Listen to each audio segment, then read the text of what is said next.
Good morning, good afternoon, good evening, folks. 8 a.m. Saturday, March 5th. My name is Michael Zuber, author of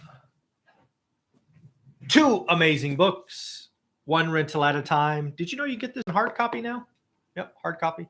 And of course, the one I wrote for you, 15 Conversations with Real Estate Millionaires. I wrote this one for me. I wrote this one for you. This one was the way I could go back and look at our crazy 15-year journey. This is the one that is supposed to help you stay in the game.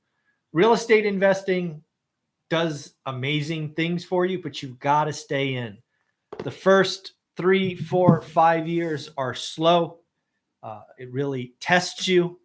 That's why I had to get 15 stories from other folks that talk about the journey. So this one was for me. This one is for you. Put those right back. As hopefully you saw in the daily financial news and a video I put out yesterday at 7, we have officially hit our 500 challenge. The lumberjack landlord gets the honor of number 500. He closed on a 6-unit building the day before yesterday to get us to 500. So we are there. But remember, this is step 1 on a journey that will probably take decades. You and I are going to be doing this for a while, right? Real estate investing is not age specific. It is something you and I should be doing for decades. It does take time, but once you get in, you can either get the income snowball like Dion likes to talk about, that it helps you buy the next one, helps you pay off stuff, or you could recycle capital, which was a huge benefit to myself, Matt, Anna, and others. Either strategy is great. On this channel, we talk about getting to 4. 4 is life-changing. I've heard it from so many of you. This is not about setting unrealistic expectations that I need 1,000 and you're at 0. This is about doing the work, figuring out average, understanding yield or cash on cash, and then just focus in daily discipline. That's hopefully what you see in my channel is daily discipline and focus. I try to lead by example where appropriate. I try to inspire, but remember, you guys inspire me too. I was tagged on Instagram. Hopefully you can see that. These things, when you do this for me, you take a moment to tag me on Instagram. I'm going to cut it out and put it on that board right outside. And then you send me notes. Send me notes. I print them out and put them on the board. My hope is I just keep adding boards. I got a lot of wall space, and I'm willing to put up as many kind of cork boards as required. So again, thank you, thank you, thank you. I will keep doing what I can. But remember, all of this depends on you. My most common phrase, and I'm glad it is this one right here. Can you see that? It doesn't. Oh, there it goes. Do the work. That's what I want to be known for. Do the work. If you go to my website, you can see the hats, some stickers, lots of cool swag. Sometimes you need to remind yourself. I don't care what the work is, right? If you want to do real estate investing, here you go. We've got the path plus all the bonus sections. If it's lose weight, do the work. If it's learn a second language, do the work. You want to play music, do the work. Sometimes you just need to remind yourself. I have a black one. Where is it? I don't know. Where are my black hats? I must have given them away. All right, let's see what's going on. Let's get some questions going because this is for you, but we will talk about the real estate market. Real estate market, does it have to crash? If it crashes, where's the pain? Where does the pain come first? So let's welcome everyone. Good morning, Chester. Hey, Jeffrey, Ultimate Bargains. Yeah, Sonny's down there asleep. Lumberjack, Mr. 500, how are you? Mandy, good morning. MC, good morning. Better a home rental, good morning. Nathan, good morning. Congrats on 500. Nope, congrats to all of you. I'm only one piece of a big wheel that produced the 500. In fact, all of you did the 500. I didn't count any of mine in the 500. So that's, yeah, it's all of you. All of you did the work. And I really want to speak to the person who didn't get a card yet. I hear from you. I know what you're feeling. You've been watching my channel. You've been doing the work, but you haven't got a deal yet, and maybe you feel stressed or upset. I want you to hear me. I'm just as proud of you for doing the work. This is a game of consistency. Your time will come. The market has been as hardest I've ever seen it. It has never been harder than it is today. I want you to realize that that's good news, because if you can do the work now, every other time in the next 20 years will be easier. Some of you have the down payment. Some of you have money burning a hole in your pocket, and you're like, damn it, I want one of those cards. I never give you permission to do a bad or average deal. I hope you're writing offers, right? If your let's say there's a property listed, for example, Ryan sent me a note that's on my board. Ryan, it's in our private Facebook group if you haven't seen it. From memory, Ryan sent us a picture of the house saying daily discipline and focus works. This house, nice house, came out at 98 grand in his market. Some of you are hearing 98 grand and going, buy it, buy it, buy it. But no, in that market, it was overpriced. But he noted it. I think it was October, maybe November of last year. Sure enough, 3-4 weeks later, it had a price drop. Not a lot, but some. Fast forward 4 or 5 months, he picks it up for 20 grand less, like 78 grand. That's what it's about. It's finding those situations where you can get a deal done that is great. Yeah, the deal might have worked at 85, but it would have been average. He made a great deal happen because he was patient. So I know I'm celebrating 500, now 506. It feels great. I feel very excited for everyone that closed, but I want you to realize I'm just excited for the people that haven't closed yet. If you're doing the work and you can say to me what average is in your market, cool. If you're writing good or great offers that some other person overpays for, cool. The market's going to change this year. And it's the people that do the work that will see it first. I'm already hearing from people that, oh my God, Michael, you're right. My buy box has more.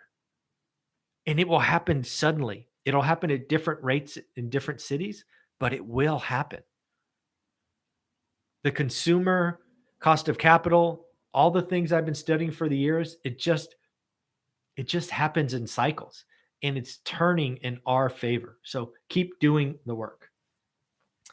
Where was I? I think I got to Mandy. Oh no, I got to Better Homes. Nathan, good morning. Oh yeah, 500. Yep. Chester, good morning. Matt. Yep. Dion, howdy. How you doing? Paul V, good morning. Vatsal, good morning. Nathan, good morning. Tamika, good morning. WT, good morning. Question. All right, questions. Have you started seeing the impact measurable of having the office space?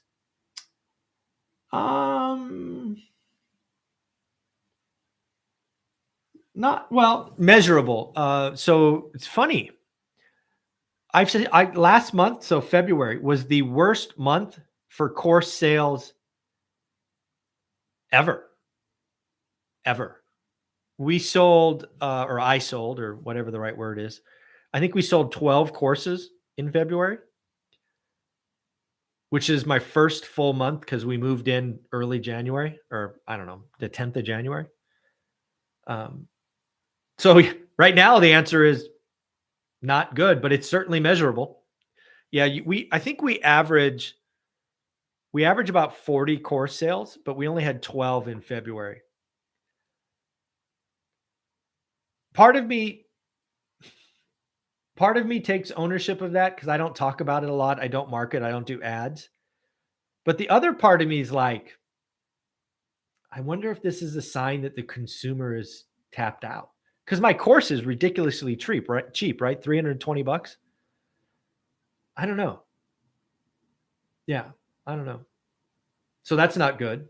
I can tell you I'm ecstatic. I have my creative juices are much more. So I just bought a new whiteboard. It was delivered yesterday. I haven't brought it to the office yet because My car doesn't fit a big whiteboard. I need a truck. But I'm happier. I can do more stuff. My cork boards out there, awesome. Um, I go by them every day. I have a vision board, which I've never had before. That feels good. So I feel better. I love my neon sign. Um, so right now, the office is just a big money pit. I think, let me think. I have probably spent 15 grand and I'm almost done. Yeah, I think I've spent 15 grand filling it up, making it nice. Oh, no, more than that. I forgot it took 5 grand to paint the damn place. No, so it's like 20 grand. Man. Yeah, so not really. Not really. Not measurable yet. But I feel good about it. Daily discipline. Yep. Chester. Ryan, good morning. Congrats on your deal. Romy, good morning. Faraz, good morning. Romy, okay. What's the best way to find off-market motivated sellers, and what are the top 3 types of motivated sellers for real estate investors in terms successful closing a great deal? It sort of depends on who you are as an individual, Romy. A lot of the people that follow one rental at a time have full-time jobs. So the whole idea of doing postcards and door knocking and texting and all of that is not really an option. Although I know plenty of people that do it. So again, if it fits your situation, reaching out, and again, I think a lot of wholesalers have the following statement wrong. A lot of wholesalers reach out and basically say, hey, I want to buy your house. Hey, are you the owner of 123 Main Street? I want to buy it. I strongly suggest you reach out to the owners. And there's a difference, right? Because I own a couple pieces of real estate, and these people somehow find my phone number and they blow me up. You guys are doing it all wrong. You're not building a relationship. You're not adding value. You're frankly just annoying me. But kind of number one, Romy, if you have the capability to reach out to owners directly, that certainly works. I know people that do it well. In fact, the number one investor in Fresno has been doing direct mail consistently for 4 years. And you have to be consistent. He's getting deals now from people who have postcards that are 2 or 3 years old. So that is the number one way. However, that's not for everyone. It's not for most people. And it's never been for me. Number 2 is networking. This is something that I'm particularly good at when I want to focus on it. And I've done 9 deals in the last 2.5 years since the pandemic, all of them off market, all of them from my network. About half from wholesalers, because I perform, half from real estate agents, pocket listings, and the last couple were direct from owners who I had had contact with. So Romy, the next number 2, and this is one all of you should do, is you should tell everybody you speak with what your buy box is. You never know when you tell that person when you'll get a phone call. My deal of the decade for 2020 was an off-market deal direct from a seller where I bought 14 units. I bought 2 fourplexes, a triplex, no, 15. 14. I thought it was 4 houses. It must have been 15 because there's 2 fourplexes, a triplex, and 4 houses, whatever that adds up to. We got it for about 900 grand, I think. Today, that package is worth almost double. And it was directly from an owner who I bought 1 house from 5 years ago. He called me up and said, hey, you talked to me about seller financing. Thank you. It's always been something I've thought about. I want to go travel the world. This was before the pandemic, right before the pandemic, actually. And deal of the decade, right? Handed me roughly now $1 million or thereabouts. Lots of cash flow. Direct from an owner I talked with one conversation 5 years ago. So that's number 2. Number 3 is just what I teach, the focus and daily discipline. Look, if you're in, look in our Facebook group. Ryan Ruff, right there above you, posted a picture of a house that was listed in November that he bought in March 2nd, I think. In a changing or a slowdown real estate market, you are suddenly going to find motivated sellers. Some people will list at stupid prices and take it off the market. They're not motivated. Others will go, God damn it, I missed it. I got to sell because I need this, I need that. Daily discipline's number 3. So those are my 3 ways to find motivated sellers. And what there was a second part? Motivated sellers for real estate in terms of success. Yeah, those are the 3. Direct mail, right? Direct reach out. Number 2 is network. Tell everybody your buy box. And number 3 is daily discipline. Those are my 3, Romy. Hope they help. Where are we? Michael, yep, you're very welcome. Good morning. Truckum Mao, good morning. Sean, could you do a video comparing the 40s versus 70s and why you think the 70s instead? I can talk about it right now. I might do a video. So the first and biggest reason for me is we manufactured stuff in the 40s. Specifically, one of the reasons we got out of that quagmire is because we were manufacturing tanks and airplanes and helmets and bullets and all of that stuff. Right? We were manufacturing. Today we are largely a service economy. That's number 1. Number 2, I believe we are going through supply shocks like the oil embargo. I believe it started in other parts of the economy, but now oil is going to be a problem. I realize that the 40s, people talk about GDP and debt to GDP and all of that.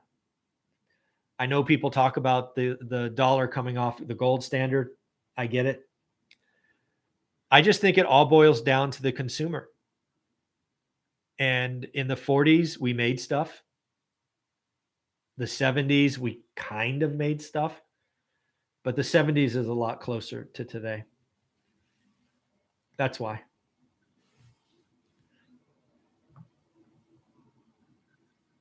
And also the 40s, let's not forget, we were coming off a Great Recession, or I'm sorry, the Great Depression. So we had a really, really low base. We were not in a recession when all of this started.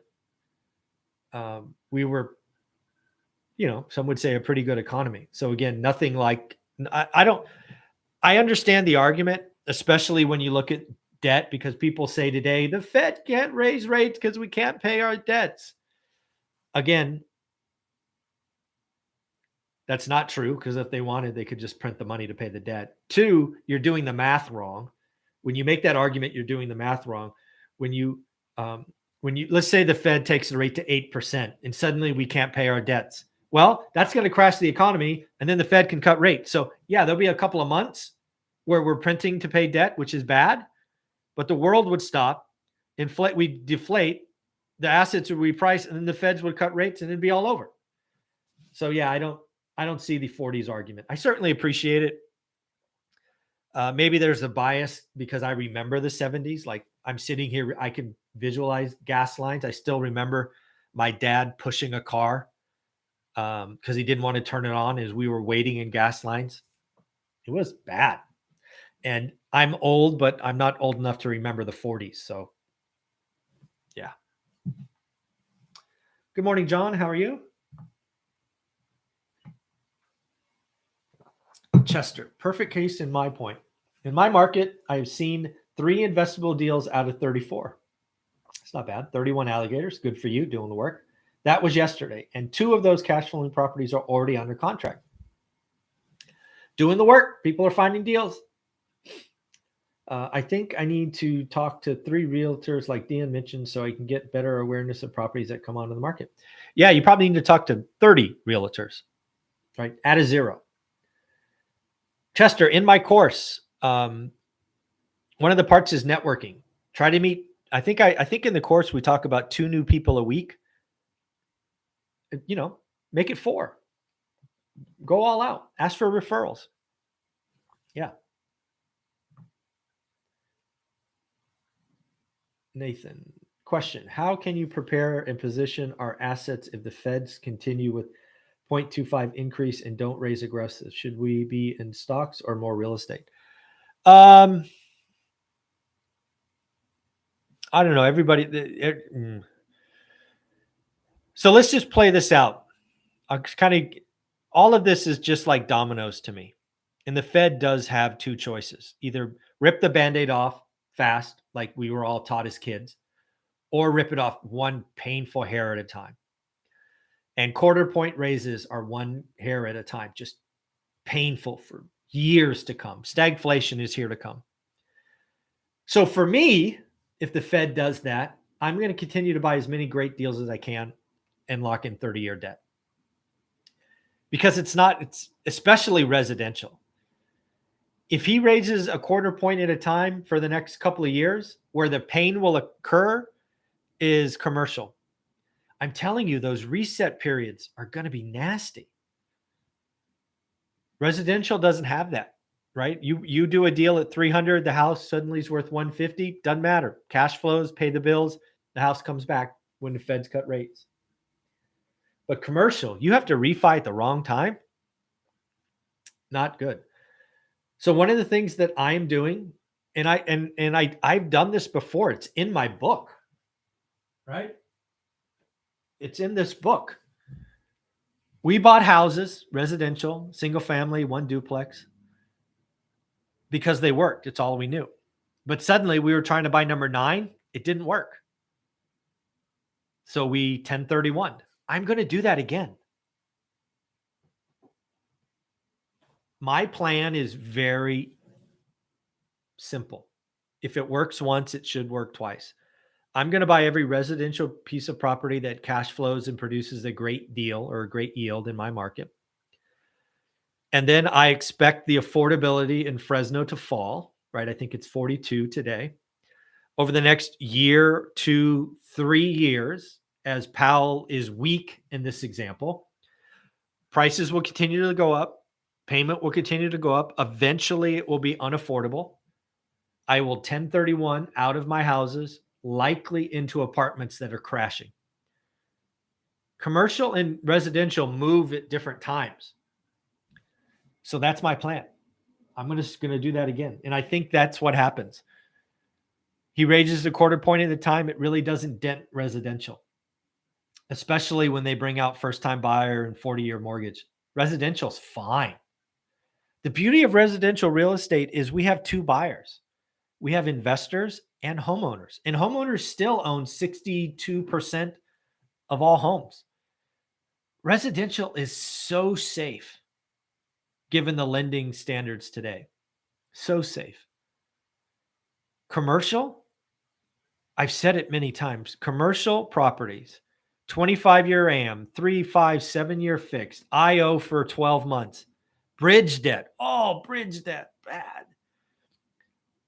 If you're an LP or a GP doing deals today, I'm going to be standing on the sidelines in 2, 3, 4 years and buying stuff for 70 cents on the dollar. It's just going to happen, especially if Powell is weak and does a quarter point. Which, by the way, I think he's going to be weak.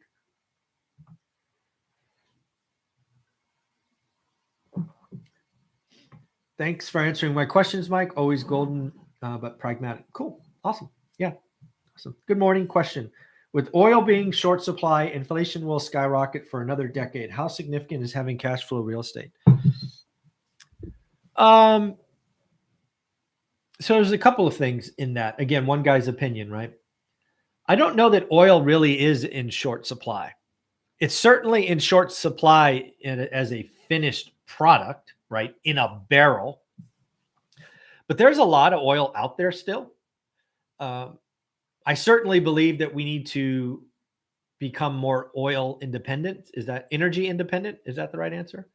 Whether it's wind, sun, solar, EV, all that stuff. But there's oil out there. It's not in short supply. It is in short supply as a finished product. True. I do believe oil spikes Probably for 6 months, no matter what happens. Even if a peace treaty was signed tomorrow, I think the supply chain is so damaged that it'll be a problem for a while. But again, we had $60 oil, like a year ago? I don't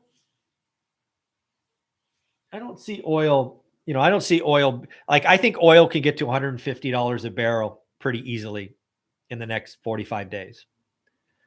Not a lot of bad stuff has to happen for that to occur. But do I think oil will be over $100 in a year? No, I don't think so. No, I don't think so. That said, I think really what you're asking for, Prasanna, is do you see a lot of inflation? Because oil is going to be a big part of that. I think what people aren't talking about today is food inflation. I think that's going to be a real problem. I think oil this time next month takes a back seat to food inflation. Right? Oil, you could not drive. You could get a bike. I mean, you could do lots of other things. You could work from home, for heaven's sakes. So oil, while it's very visible and you can take pictures, this thing that's going on in Europe or in Ukraine, man, wheat limit up, corn. It'll take a while for that to ripple through, but get ready for your cereal and other things just to skyrocket. That's a problem. So yeah, I want to have cash flow real estate with fixed rate debt. Fixed rate debt. I want to be able to count on my largest expense being fixed. Yes, insurance could change. Yes, taxes couldn't change. But 30-year fixed rate debt is key.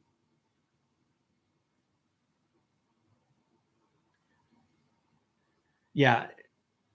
Certainly having cash flow real estate is it's kind of everything.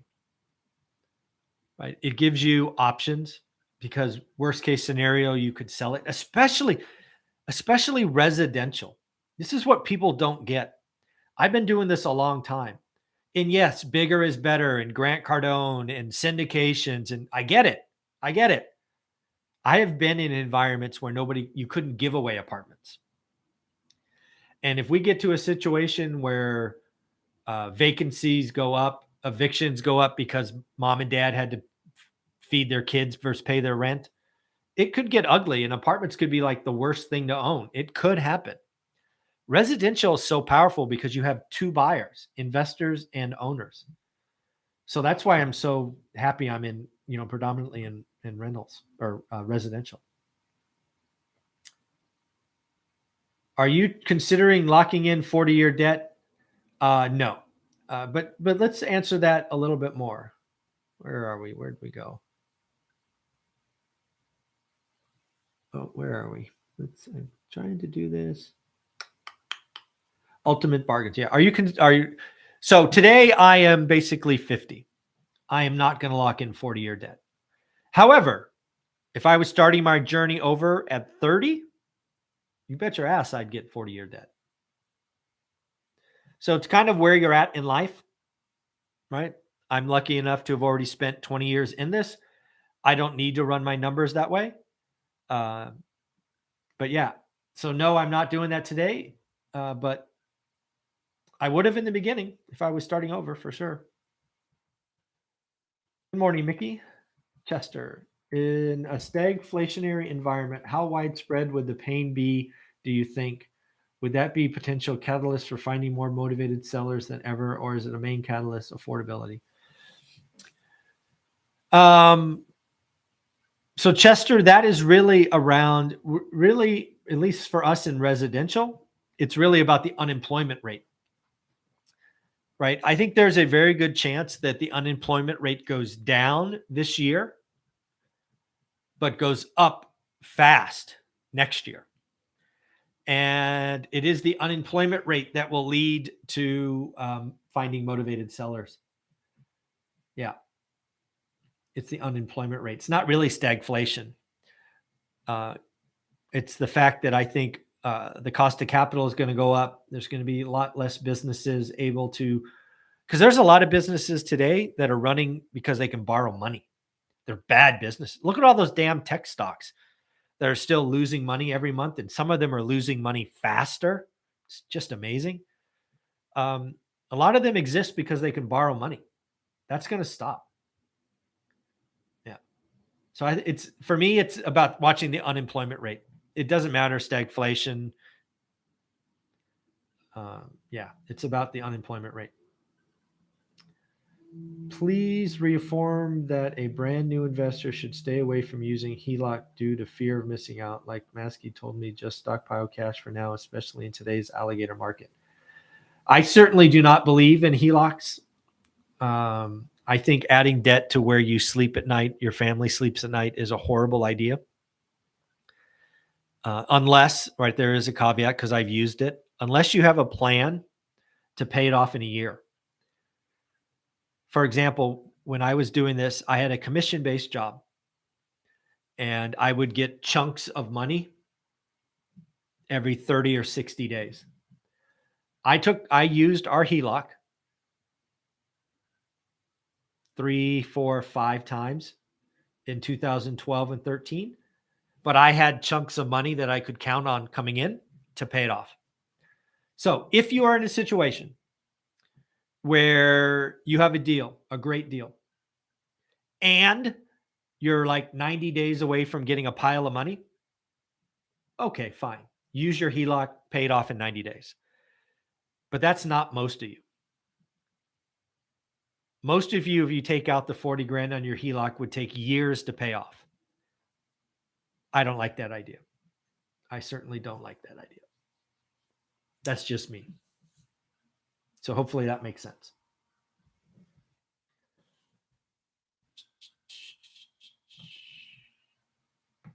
Hi, good morning. Hi, Sid. How are you? Is 3D printing disruption in 5 years, and will it bring in abundance? How do you foresee this playing out? So in my opinion, one of the things that we're going to see over the next decade, I don't know if it's 5 years or not, but I'll safely say the next decade, is we are going to see smaller homes. We just are. We're going to see smaller homes.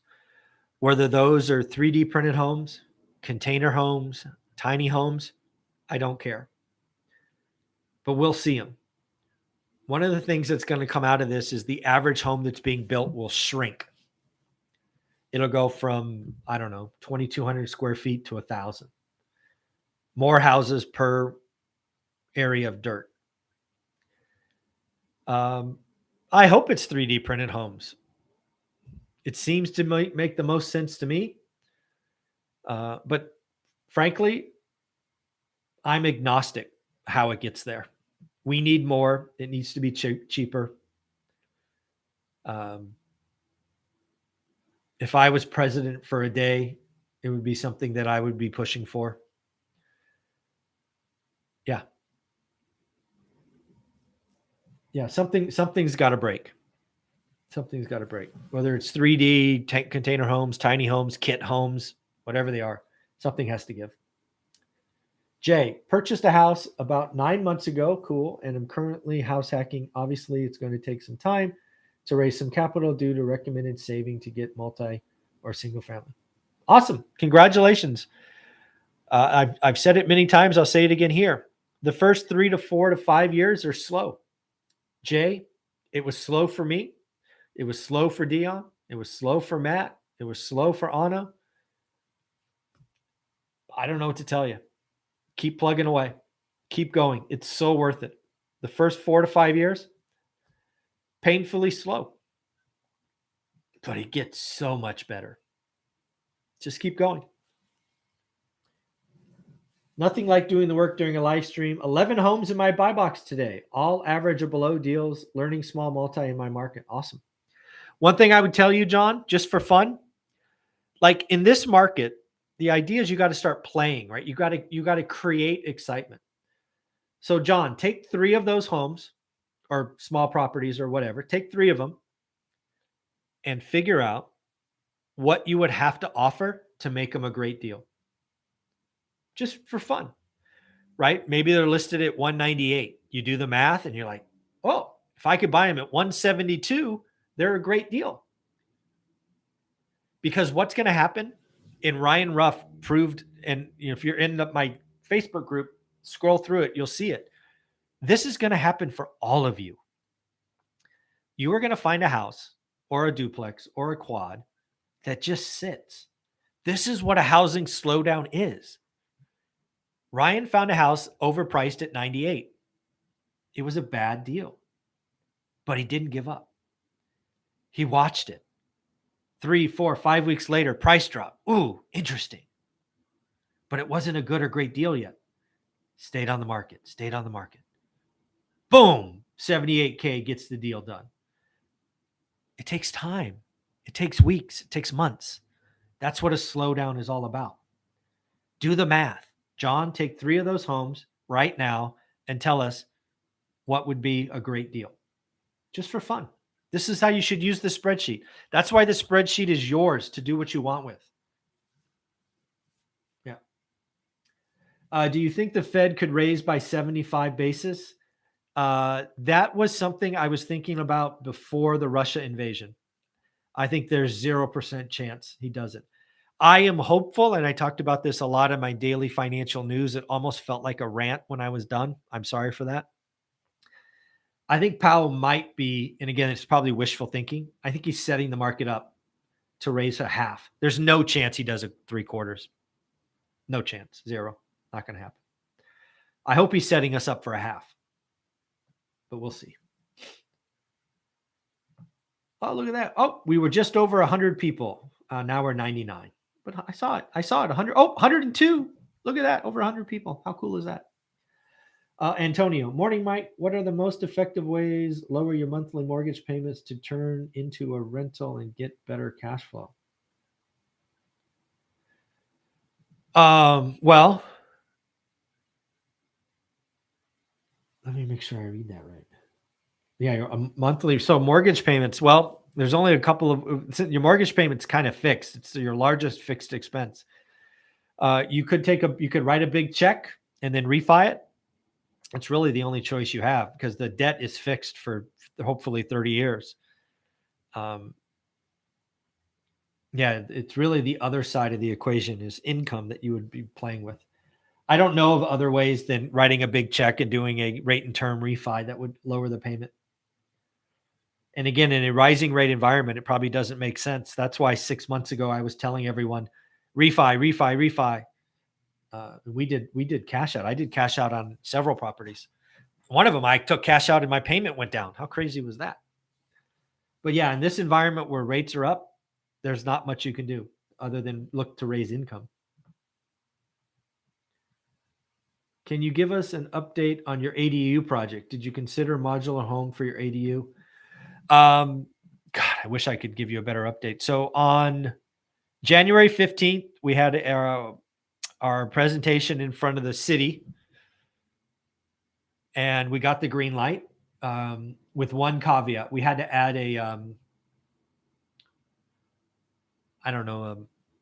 something over the porch. I don't know what you would call that. Not an awning, but something over a porch. That's the one thing we had to change. But it's now back in the process again. It's so painfully slow. And this is crazy because in California, it was supposed to be 4 months. I'm now 6 months, nothing.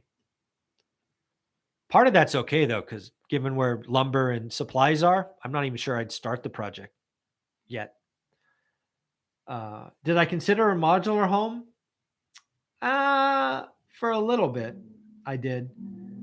I got advice that would be frowned upon by the city, and I didn't want to test it.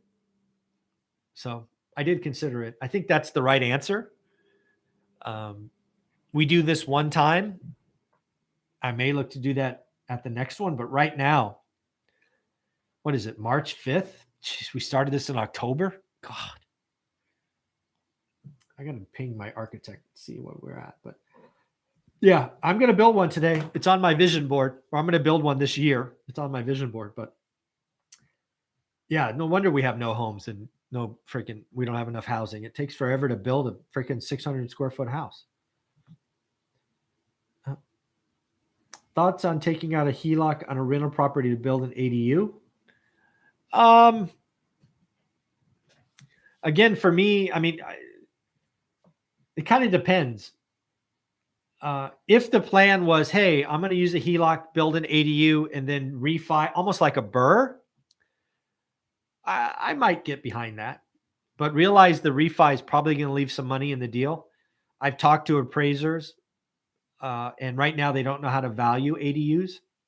There's just not enough of them. So a lot of people have talked about doing that. But again, they're talking about it being like a BRRRR project where they take the money out, they spend, and then they refi out later. I think there's a lot of people going to be disappointed when they don't get all their money out. It feels okay. Like the place, the property on Pine that I'm building my ADU, I will probably go back and refi it after, assuming rates haven't exploded higher. I shouldn't say probably. It's 50-50 at this point. I'm lucky enough to be in a position where I don't have to, but I might. 50-50 chance, depending on where rates are. Chester, do you recommend any make-ready cost limits on potential single-family residents? I saw 2 properties that are over 100K under average asking price from major structural problems. No. If you go back and look at my playlists for property walkthroughs, I bought a house. Calling it a house was a mistake, or it was a structure. I think I spent $42,000 on it to buy it. Then I spent, I want to say $80,000. And it would have been a great rental to hold, but it's one of those properties I sold, which was a stupid thing to do. No, that's why the spreadsheet's there. Sometimes make ready is 0. Sometimes make ready is $100,000. It all works out in the wash. It's all about that yield. You got to be certain. If you got a structural problem, you got to be certain you can address it, and it's not a total teardown. But no, that house. I mean, you can look at the playlist. I did lots of walkthroughs. It was everything changed in that house. Jesus, everything. But yeah, it looks great when it was all done. Yep. Jiris just closed on number 3. Too late to join the 500 club to see you with purple hair. Yep, we're gonna do purple hair probably next week. But this is something I want people to realize. We're not done counting. Be part of the next 500. So send me a DM with your address, and I will mail you a card. I bought lots of these, and once those are gone, we're gonna do another set. So we're not done. Collect them all, right? There'll be like trading cards. Keep going. I'm not done. Still spending money, trying to inspire people. So yeah, send me an address. We'll keep going. We're at 506 this morning, I think. Let's see if we get to 1,000. Let's just keep going. Thanks, Mike. I figured I was also trying to take care of my mom at the same time, but yes, I'll go back underground and keep stacking my money. Let me make sure I understand what that was referenced to, Jay.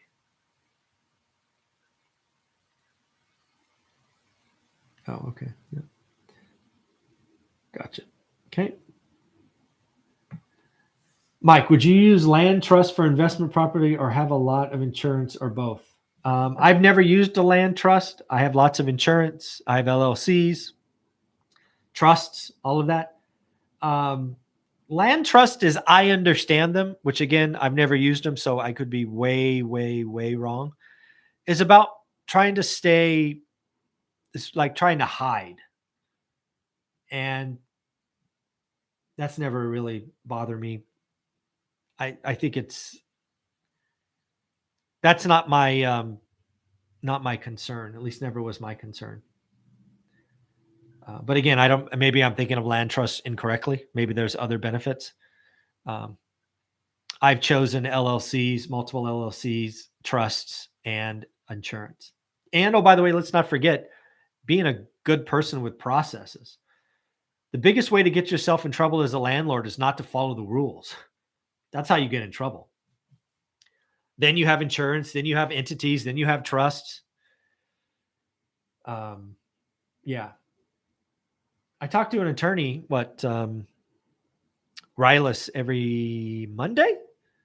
Maybe ask him or another one. Yeah. I don't know about land trusts. Good morning, Michael. Shout out to Matt, aka Lumberjack, for his. Yeah. If you haven't seen Business Insider, our one and only Lumberjack landlord was featured. I think it was Tuesday. Yeah, it was a great article. Congrats to him and his family. Ryan, tell them you have a 30% yield on that deal Mike is referring to, just worth mentioning. Ryan, I don't know what he's talking about.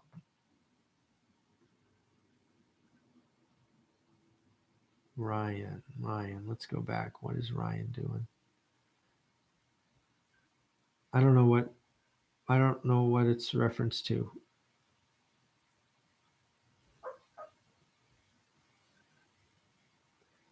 Yeah, I don't know what that's reference to. Ryan, 30% yield.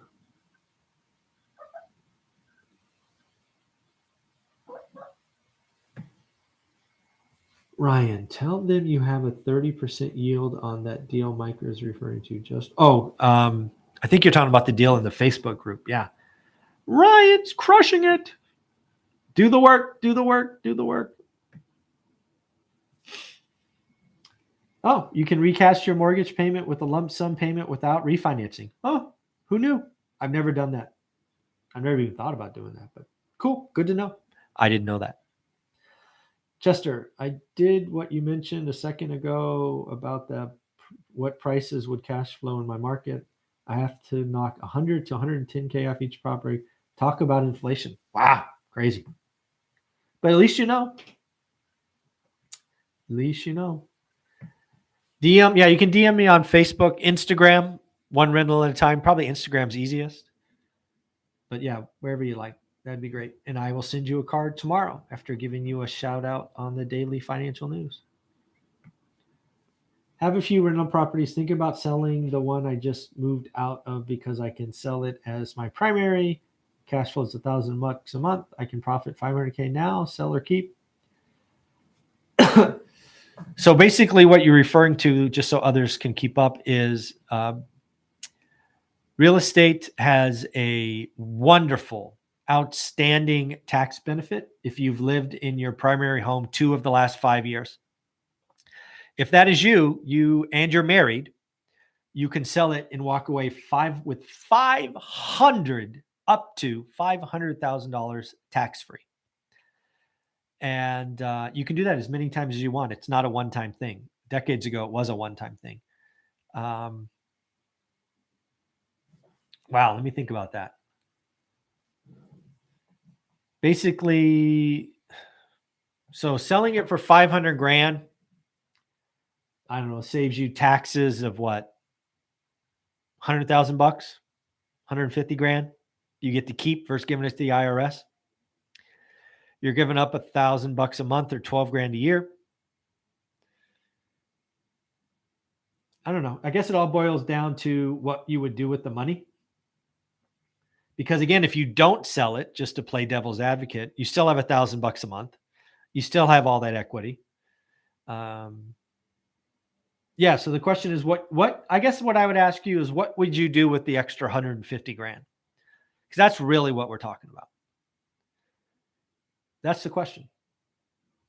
And unless, Ryan, I had a plan for that 150 grand, I don't know that I would sell. If I had a plan, and that plan could be anything. Maybe it's to fund your college or your kids' college education. That's great. Maybe it's to, I don't know.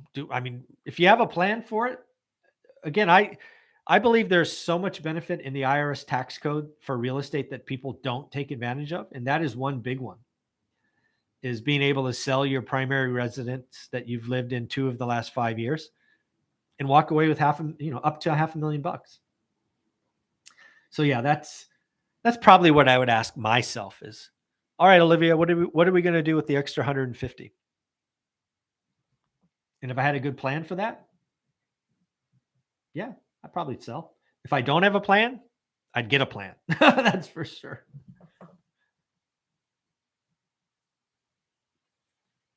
I'm going to check out Matt's. Dion from Financial Freedom have an article in BI yet? Not yet. A little birdie told me it may be in the works, but Business Insider is, they're, yeah, I think one is in the works. Knock on wood, hopefully.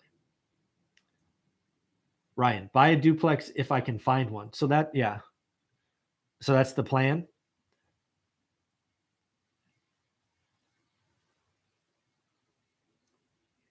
Is the duplex going to produce more than the house?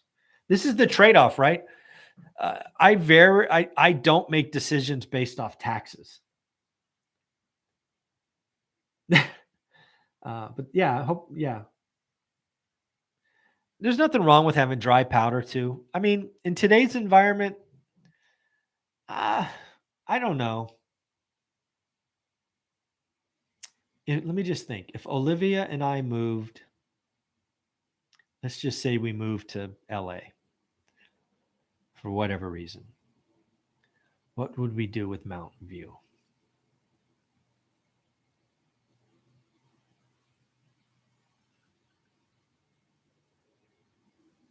We'd probably sell. Dion is too private to do an article. Bah, that's laughable. That's funny. Lewis, are we close to a crash? Well, crash in what? Not in residential, single family homes, not nationally. Probably a couple little markets where prices could go down, but I don't see a real estate crash coming. It's not set up for it. Could we see a crash in commercial properties? Absolutely. But even that's probably a couple years out. Yeah. It's hard to have a crash when you have good financing and you have cash flow. Yeah. Where do you see affordability index headed? I know it really depends on your market. Yeah. It's generally speaking, it's going to go lower, which means less people can afford, but that's what needs to happen. I've tried to be clear the last couple of weeks. We don't have a supply problem. There's plenty of homes for sale. It's just we have too much demand. And the only way to fix demand is to make a less affordable, which means higher prices and higher interest rates. The question is, does it go from my market 42 to 25? I don't know. That's a big jump. Could it? Sure. If it does, I'll sell some. But that's the question, right? The other question is wages. That's how real estate can double. Wages go up. I don't know where wages are going. And that's the third variable in the affordability discussion. Yep. Once Googlers get back to going to the office, anything in Mountain View would probably be an amazing long-term rental. Yeah, absolutely. Yep. We're really close. We're less than a mile away. Good morning, Kenny. How are you? Yeah, we could do a room by the rent or something. Yeah. Yeah, we certainly could. Yeah, Ryan, what I would tell you in this situation is the good news is you don't have to make a decision. So that's always good. No pressure. But yeah, I would spend a month or so figuring out what's going on in the market. Yeah, but there's really no bad outcome, right? You sell it, you pay no taxes, or you keep it, you have the equity. And again, you have up to 5 years or 3 more years. Sounds like you just moved out. So it's not like you have to make a decision today.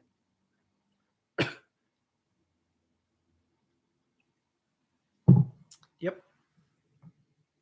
All right. Well, there was my alarm. I'm going to shut this down. 108 people watching, 50 thumbs up. Thank you. Thank you. Thank you. We will be going over to our private Facebook group here in about 5 minutes. Take care, everyone. Have fun. Bye.